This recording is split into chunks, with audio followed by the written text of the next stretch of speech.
I don't really quite understand it. But we're right up against the canal, and I gotta say the fumes are pretty bad, like right here. Yeah, but since the making of this rain garden that was supposed to mitigate flooding and be such a big benefit to Gowanus, we've had Superstorm Ida, which is catastrophic flooding all over New York City, particularly in Gowanus, killing one person who was found in the canal, and then the September of 2022 thunderstorms that devastated Gowanus too. Just say your name, please. I'm Martin BC, Thanks, music recording studio owner. Thank you. So one of the things I didn't know is that raw sewage gets dumped into the canal even to this day, and you can kind of see the remnants of it if you're looking closely. Yes, that is a condom, and it's called the local whitefish by the community. I'm gonna go to see where the sewage flows in. Guys, I didn't know that you could jump raw sewage into water. Well, it's overflow, but it pretty much happens every time it rains at this point. That the sewer system is over capacity, and it's not retained anywhere, so it goes right into the canal. Okay, thanks, Mark. So one of the things that the community didn't realize when the EPA declared the Gowanus Canal as Superfund in 2010 is that the Superfund program only dealt with toxins in the canal. It didn't deal, or the program doesn't deal with biological matter. So we were horrified to find out that we were going to get a cleanup of the Gowanus Canal that was not going to address the raw sewage that was still being dumped into the canal. How much is being dumped? Oh, it's over 360 million gallons a year of combined sewer overflow. Raw sewage flows into the canal right now. Wow. So basically,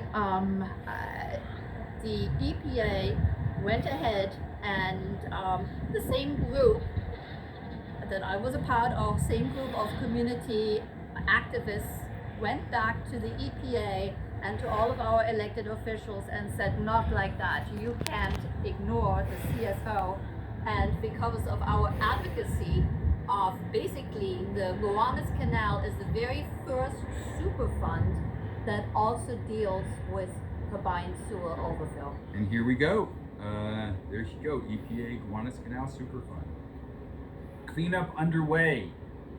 I don't know, I'm not looking at any cleanup here. I'm seeing bikers and people walking across, but I'm not seeing a cleanup. This is the location of the deeply affordable housing, the only one apparently that is scheduled for the Gowanus site, and next to the most toxic one, according to the people I'm talking to. And very fascinating. I mean, come on, people. This is just such bad policy. It's really unbelievable. Well, it's basically all of the agencies let us down as a community. Granted, they're building new buildings right here, but this has been a community for 150 years.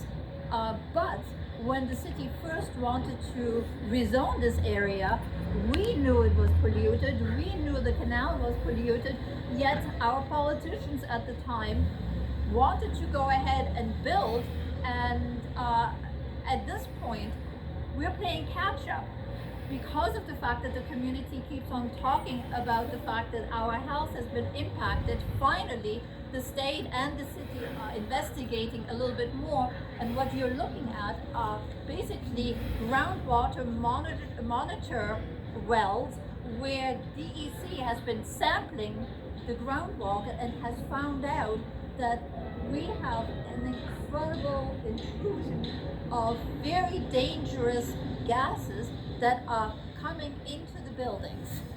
Problem is that we have been systematically lied to by our city agencies and by our politicians. We have been neglected when we brought these issues to the people who actually could have done something about it. What they're doing now is what they should have done at least 15 years ago when they first talked about rezoning this area.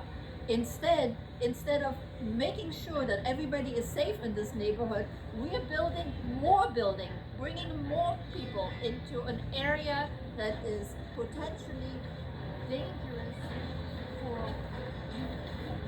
So, in other words, build first, ask questions later. Yeah, you would think that they would actually build the infrastructure before all of the development, but in fact, it's the reverse. The developers have received different tax abatements, both through the 421A program and through the brownfield program. That means that they're actually not paying in for major infrastructure that the area needs. The sewer system here is already well over capacity, and they're going to bring in tens of thousands of new residents. So it's going to further pollute the canal. And then on top of that, they're not cleaning the land. So you used to have all this toxicity that's still in the land. It's not cleaned up before they're building. So it's a public policy disaster. I mean, you'd think we'd be making this stuff up. There's so many problems layered on top of each other.